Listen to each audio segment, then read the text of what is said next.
question.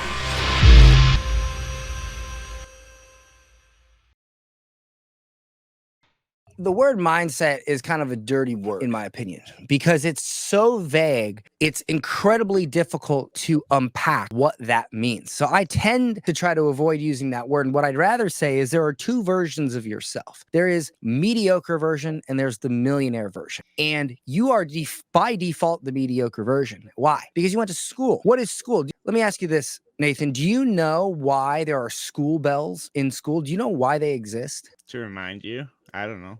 They exist because in the Industrial Revolution, we needed more factory workers. So what happens when a factory worker hears a bell? Where do they go? They go to the assembly line. So they came up with the idea to put bells in school to train people. When the bell rings, go to class. So that when you get out of school, when the bell rings, go to the assembly line. Everything school is designed to teach you how to be mediocre, because mediocre people make other people millionaires. And you, by default, because of what you learned as a child, you are designed. The way you think is designed to keep you mediocre, to support the machine, to support the system, to support this game. The people that make the rules of the game, they decide what is taught in school so that you stay mediocre. What you have to do is you have to learn the rules of the game if you want to become the millionaire version of yourself. Because if you don't know the rules of the game, you can't win the game. But once you know the rules of the game, you can win. And so you have to start thinking like the millionaire version. Think of a version of yourself 5 years from now. I told this guy on this call today, I said, you're rich in 5 years. You got everything you want in life. That version of you, what time does that person get up? He's like 4:30 a.m. How many books per week on business does that version of you read? And he says, probably 2 books. How often does that version of you keep promises to yourself? All the time. Great. What time do you get up now? 9 a.m. How many business books do you read per week now? 0. How many times do you break promises to yourself? All the time. So if you want to become the millionaire version of yourself, you have to understand what that person looks like, their behaviors and how they think. And then you just start behaving like that person. And the quicker you behave like that person, the quicker you get the things that that person gets as a result of behaving that way. The truth is, most people try to figure out how to make $1 million, when in reality, you need to become the person that deserves $1 million. You need to say, I am not mediocre, I am a millionaire. You need to wake up every day, you need to pound your chest, and you need to say, I am a millionaire. I am a millionaire. There's this psychological phenomenon called commitment to consistency. Okay, if you read about it in the Robert Cialdini books, they did a study. There was this gym, I believe it was a gym, and people were coming out and they had a booth set up where they were signing people up for surveys. The offer was fill out this free survey and you could win ziplining tour. And so as people walked out, they said, would you like to fill out this survey to win a free ziplining tour? And people were like, nah. The conversion rate was very low. Then they said one question before they asked the next group of people. They said, do you consider yourself an adventurous person? And everybody said yes, because who doesn't want to consider themselves an adventurous person? Then they asked, would you like to fill out a free survey on winning a free ziplining tour? And when they did that, the conversion rate was much higher because people couldn't stand the idea that they had committed. They had claimed the identity of being adventurous, and then they would do something that goes directly against that commitment. And so if every day you say to yourself, I am a millionaire, I am the person that gets up early, I am the person that doesn't watch the Kardashians and talk about sports and play fantasy football and do a bunch of bullshit that doesn't matter. I am the type of person that does things that matter. I'm the type of person that builds things. I am a creator. I am the type of person that solves problems, doesn't create or perpetuate them. Then as you go through life, when you don't create solutions, when you don't solve problems, when you create them, when you don't get up early, when you waste your time watching stupid shows or playing little dumb games, you feel bad, as you should, because you are not being consistent with your commitment to how you view yourself. And if it bothers you long enough, you will change and you will become that person, that millionaire version of yourself. And you know what happens when you commit to becoming that version of yourself? You get $1 million. No matter what happens around the world, then this industry booms every time another one crashes. If real estate crashes, everybody is looking to make more money. If crypto crashes, everybody is looking to replace that money they just lost, so they're looking for new opportunity. When inflation hits the entire world, guess what? People are looking to make more money. When a fucking virus destroys half of the world jobs, guess what? Half of the goddamn world is looking to make money. So no matter what happens in the world, this industry, especially the business opportunity industry, is booming every time something happens. Every time. Then waiting and sitting around and not doing shit about it, and just that could be nice to get some time back. Listen, the last thing you want to add to anything is time. If you're thinking about doing something, then go do it now. Right? I don't say to you guys listening here that you go buy our programs. That's not what I'm saying. But if you got something on your mind now, then you go do it. Do you need to go out with the trash can? Do you want to call that girl you see down in the gym every single time you go and you think she is the most beautiful thing on the planet Earth here, and you already know her Instagram account or something like that? Go write her a DM or go figure out her phone number. And do it now, because the more time you add to it, guess what? That girl have already moved on and found another dude before you. Just do it now.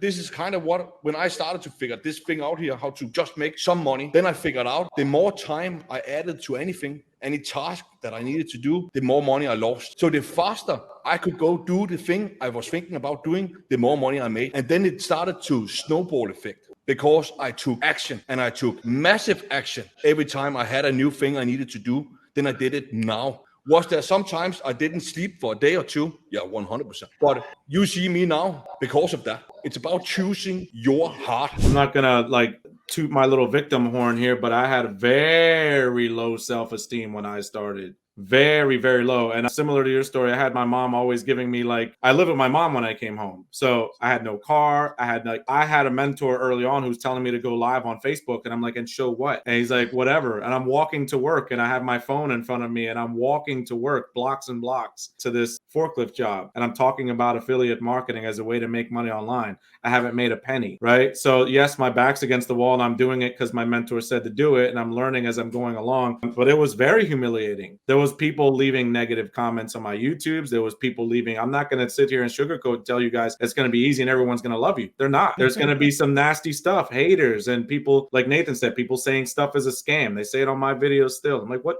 part of what I said was a scam? But they're there. People exist and do that. And that's okay. Over time, you start to just get thick skin. But in the beginning, it sucks. It sucks because you have this dream, you have this goal, and people are crapping all over you, whether it be family or strangers on the internet. But I can tell you this, that it is the most rewarding experience and actually the best cure for low self-esteem ever. The person that's talking to you right now, that's coming out of this voice box and looking at this camera right now, would have never been able to jump on camera years ago and speak the way that they're speaking right now, expertly about marketing, about business, about believing in yourself, about positive energy. Baby, I would have never been able to do that stuff. Never. Very introverted, very low self-esteem, I'm a piece of crap. This guy had no teeth. What else do you want here? He had 0 teeth. So I am saying, yes, mindset shift. It is going to be hard.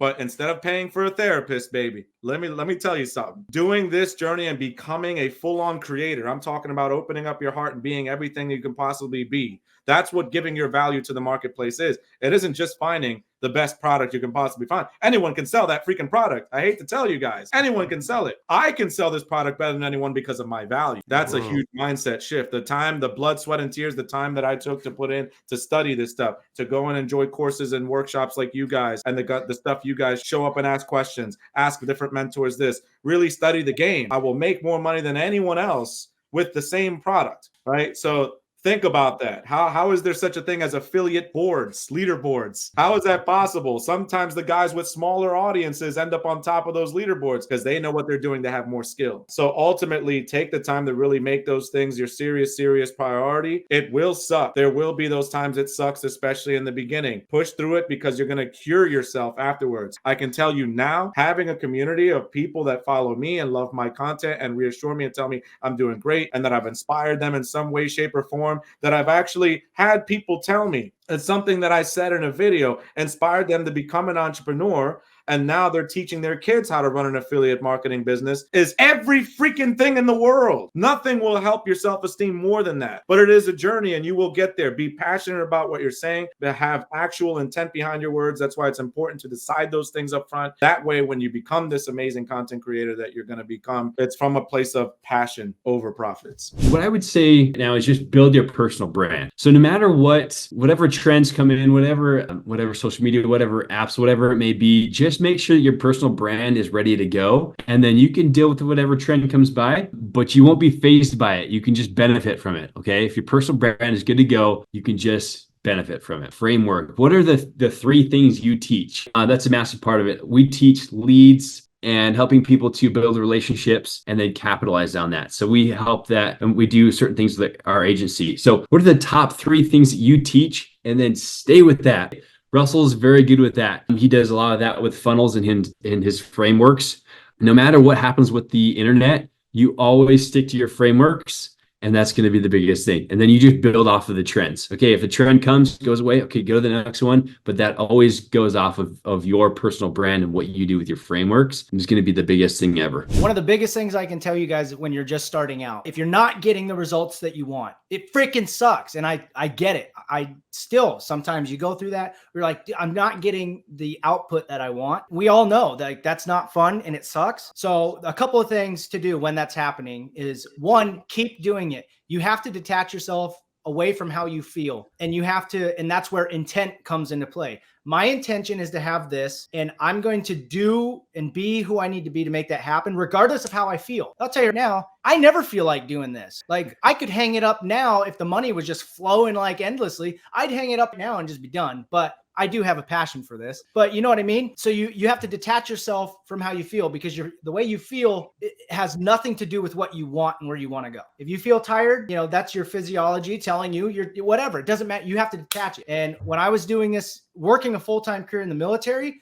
I built this up part-time from home after work. A lot of times those were 12-hour shifts, and it sucked. It's not fun, but I knew I could sacrifice. So one, detach yourself from how you feel. Do it anyways. Go through the motions. I don't want to create content. Create it anyways. You do it anyway. I learned that I needed to be friends with failure and not be so hard on myself when I thought I was failing, and looking at failure in a different light as opposed to it being negative. I feel like a lot of us, we don't factor in failure in our entrepreneurial journey, when that's the wrong way to go about it. You're setting yourself up for failure.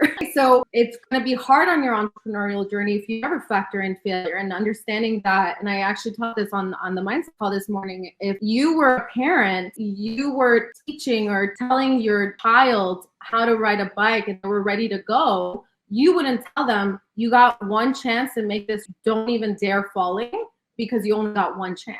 How would that make you as a parent? People would look at that as bad. Like, you're what? Why would you do that to your child? And so instead, what you would do is you prepare them and factor in that failure in their mind, saying like, you know what? You might fall. It's going to be okay. And then when you fall, we're going to get back up and we're going to try again until you get it. We're going to try again over and over. So we never factor in failure for ourselves, but if we're a child, we prepare for the failure, that it's going to happen. And that is normal when you are trying to achieve something. I feel like in my entrepreneurial journey, the reason why it was the way that it was, and the hardship, I had to learn that failure is a part of success at the end of the day. And that, for me, that's my mindset. And I think a lot of people don't prioritize that. Your mindset is where it's gonna help you get to where you need to go. And a lot of the time, the mindset that you have now is not gonna get you to that goal. And you have to drop that old limiting belief mindset and train yourself,